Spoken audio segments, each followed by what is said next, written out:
Spider-Man is one of the most important superheroes in the last decades, if not the most. Throughout its history, a lot of content has been created around the superhero.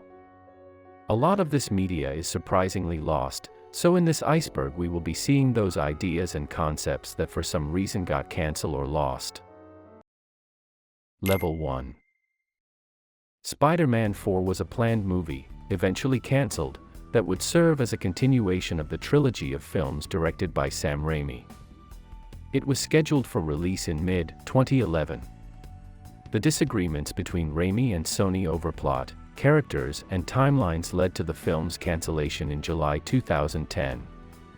Both a fourth and fifth film were planned, and the idea of shooting the two sequels at the same time was being examined.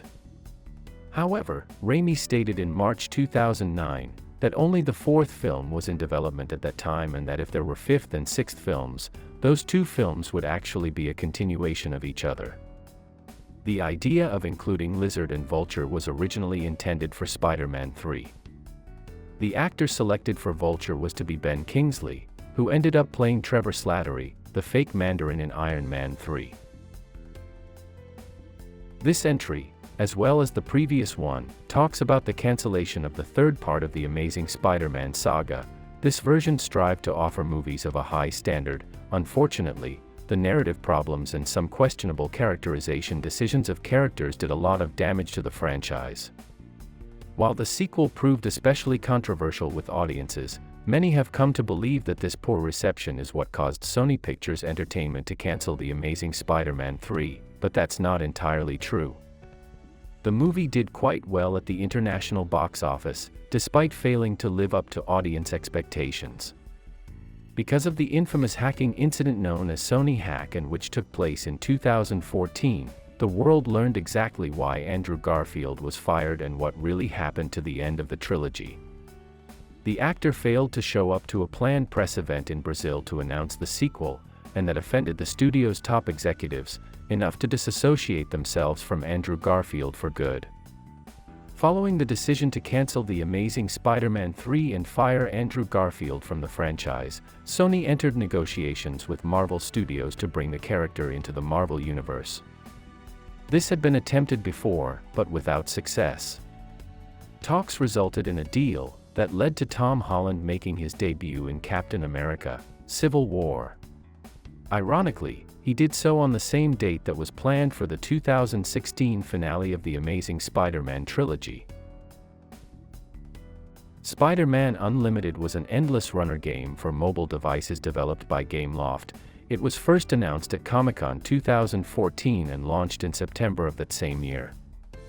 Unlimited combined endless running with unexpected additions to the genre, such as loads of costume unlocks, and even a story with various goals players were tasked with completing.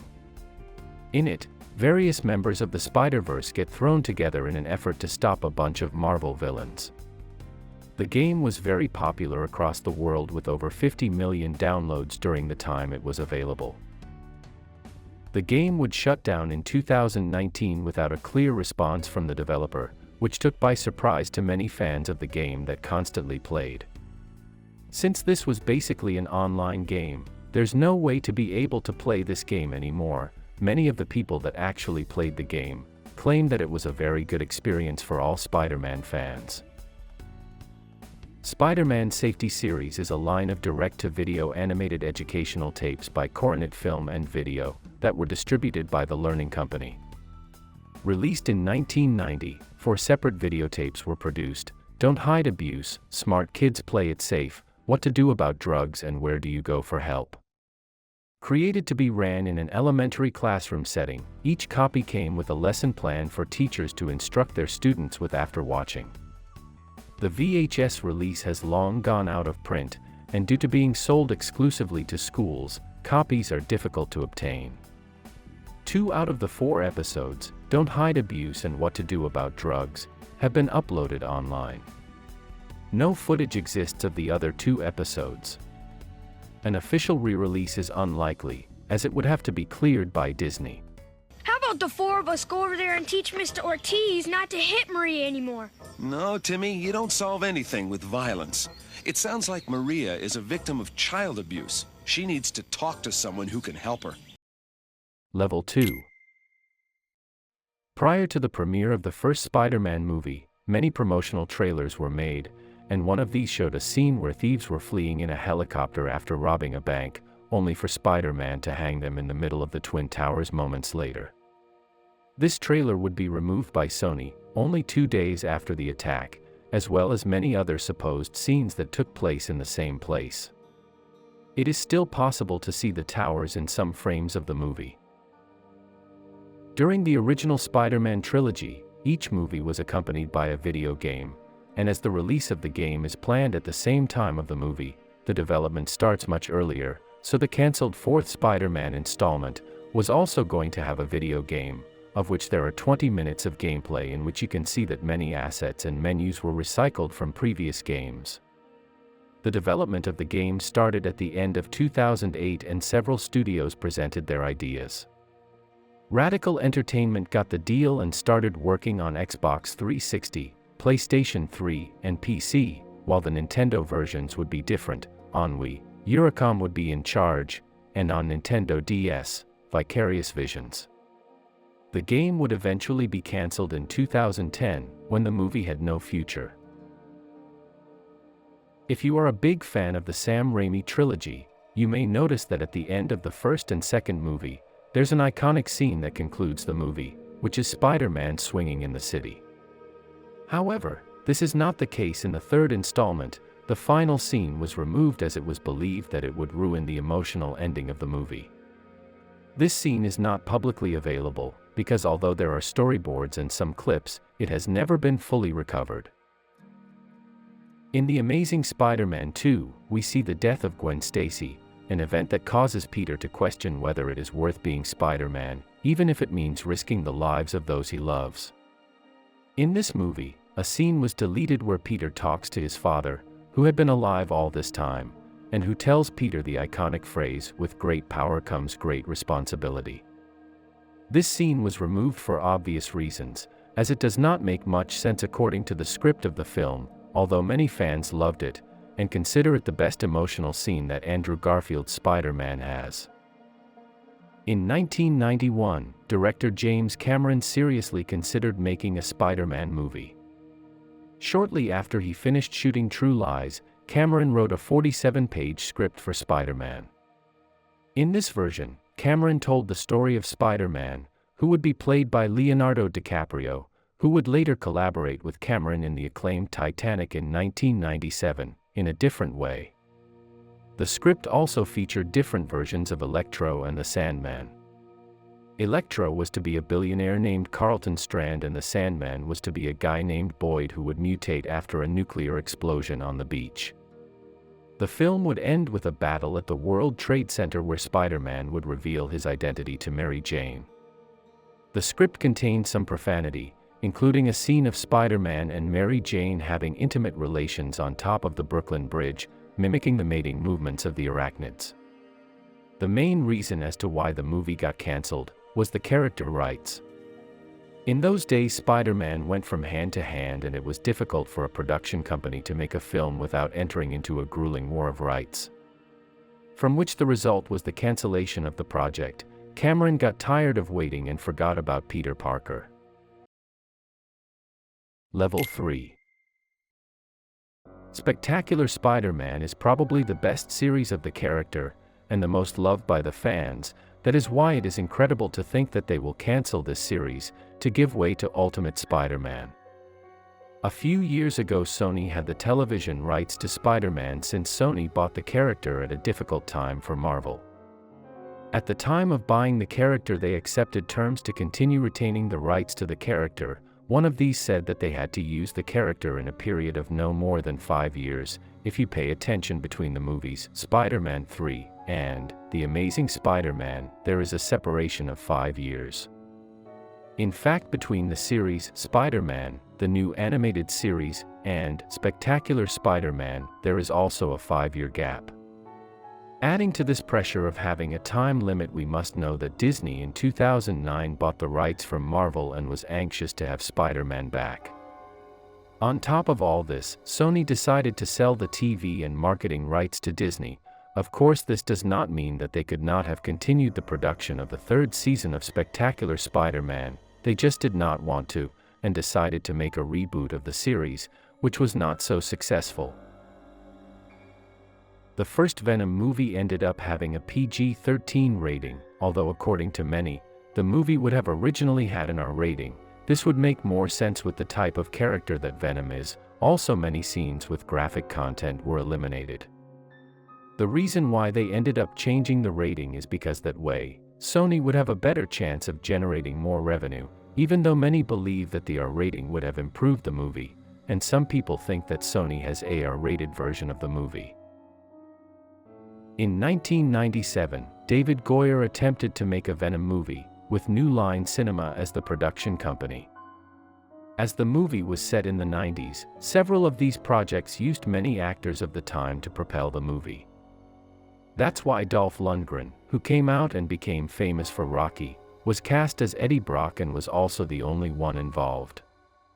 The idea of the movie was that the symbiote would come from space, to be more precise, from a planet of giant spiders, being this the reason why Eddie would get his powers. It was also planned that the main villain would be Carnage. Had this movie been produced, Venom would have had a movie before Spider-Man himself. In Spider-Man: Homecoming, the absence of Uncle Ben, an essential character for the development of Peter Parker, is evident. The truth is that a scene was made where reference would be made to Uncle Ben and his death by Aunt May, but the writers thought it would be a bad idea to reference the death of the character, making it quickly disposable. Ultimate Spider-Man 2 would be the direct sequel to the old game released for PlayStation 2 and Xbox Classic in 2005. Its release date would be in 2006, but it was never released. Its logo would be revealed in magazines, but it was finally lost on the internet. The developer Treyarch did not confirm why the game got cancelled. The story for the game is unknown. It is theorized that it would be the direct continuation of the end of the first game. Up until today, nothing is known about what happened with the video game and the reason for its cancellation. The only proof of the existence of the game is a low-quality image of the list of releases of Treyarch, where Ultimate Spider-Man 2 is next to Spider-Man 3 movie video game. Spider-Man Unlimited was a failure within the multiple series that the character has had. From a total of 13 episodes for which the production contract was signed, only 4 episodes were released when it was decided to cancel the series. Spider-Man Unlimited was vastly overshadowed by the anime Pokémon, which began airing at the same time and garnered far higher ratings. For a long time there was talk of a possible second season, but it is very likely that these were only rumors, because after the failure that the series had, it would be difficult to get the renewal of this. Level 4. It is believed that there is an alternate ending during the final scene against Venom in Spider-Man 3. In the original version, the fight remains almost intact until the moment when Peter stabs Venom with the metal rod and it is revealed that Eddie had been consumed by Venom, showing that he had evaporated, leaving only his bones. Peter pulls Eddie's skeleton out from inside Venom, being shocked. After this, Venom would try to merge again with Peter, but does not succeed because Peter would drop some metal pipes, whose noise causes the symbiote is altered. It is not known what happens next, but supposedly the symbiote would unravel due to the noise caused by the tubes, slowly dying. It is believed that this was removed for being too explicit for audiences. Tobe Hooper, director of The Texas Chainsaw Massacre, was about to make a horror version of Spider-Man in the 80s. Canon Films got the rights to make a Spider-Man film in the middle of that era, paying $225,000 for them. It was a 5-year deal, which meant the rights would revert back to Marvel if they didn't make a movie before 1990. But the problem came when Menahem Golan and Yoram Globus, the studio heads, didn't seem to understand the Peter Parker character very well. Therefore, their idea was to radically change their original story and make something more akin to David Cronenberg's The Fly, in a film in which we would have seen Peter Parker transforming into an 8-armed hybrid beast through exposure to radiation, at the hands of someone by the name of Dr. Zork, which doesn't sound so strange. There are some versions of Spider-Man that are similar to what they envisioned. Leslie Stevens was hired to write the script, with Tobe Hooper at the helm of the project to direct. When he found out what they wanted to do, Stan Lee didn't see it clearly and talked them out of it. Funny enough, who would play Peter Parker in this version would have been Tom Cruise. One of the most distinctive features of the Spider-Man version of Tobey Maguire is that he has the ability to launch organic web, that is to say that he does not need a web shooter. However, this was not always so, and in fact it was a last-minute change, as there are scenes where you can see him creating his web shooters and even promotional material that was used at E3 to promote the game that would be released along with the movie. There could be seen in more detail the design that they would have had.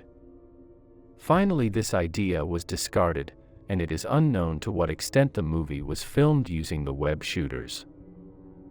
In the first Amazing Spider-Man movie, a strange scene was deleted. The scene shows the entrance of Lizard to the school, entering underneath the girls' bathrooms, only to later flirt with them. It is evident that the scene is not finished, but it made many people question why they would decide to film something like this. To begin with, the two girls are in the same bathroom, something that is already strange, but then the Lizard enters to flirt with them, when they are clearly underage, and we know that Dr. Connors is a respected teacher. Level 5. There are many concepts that were never used in the Spider-Man movies. Like this design of the Green Goblin in the first movie, which looks scarier, but more similar to his comic book version. This design also contemplated a mask that would open up. The inclusion of Black Cat for the second movie was discussed for a while, even having concept art of the character. This design was originally intended for the first Amazing Spider-Man movie.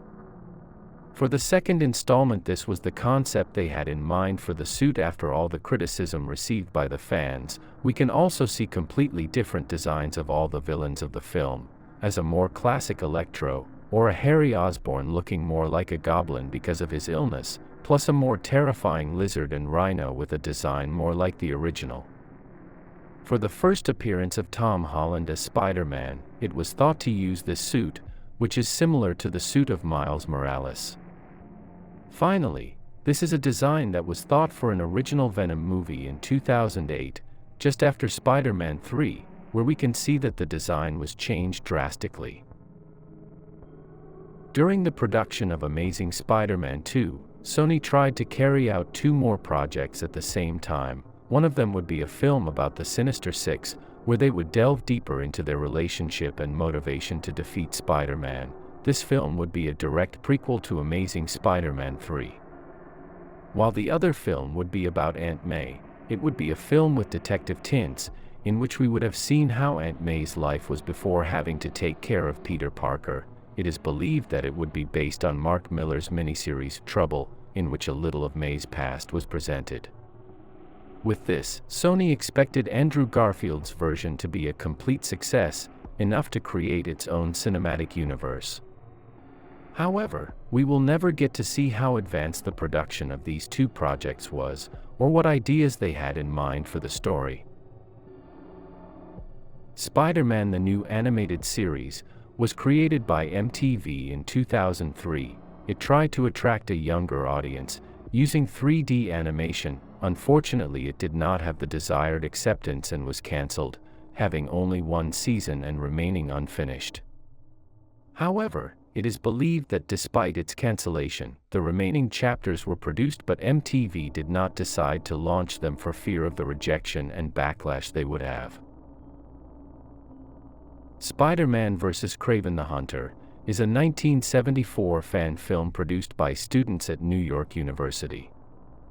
Directed by Bruce Cardozo, it was adapted from the comic book storyline of the same name from The Amazing Spider-Man number 15 by Stan Lee and Steve Ditko.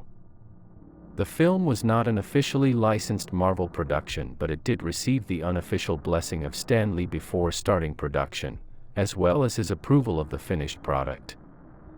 Initial plans were to distribute Spider-Man vs. Kraven the Hunter commercially, but at some point shortly after filming wrapped, Cardozo abandoned the idea, reportedly upon finding out that Lee and Co.'s support did not extend to basically giving away the rights to their most popular character. Evidently frustrated over having poured so much effort into a seemingly dead end, Cardozo lost interest in the project. Over the subsequent years, he was persuaded to hold screenings of the finished film only occasionally at comic book conventions, beginning with Marvel's second annual comics convention in 1976. Unlike many other fan productions, it has never surfaced as a bootleg at comic book conventions or online, and no one besides its creator has ever claimed to have a personal copy. Given that Cardozo's personal computer believed to have held his only copy of the film was reportedly destroyed, and with so little information available on who else was involved in the project, it seems unlikely that it will be found. Making this movie basically impossible to watch. Only the people that got the opportunity at the old comic conventions can relate about the story of the movie.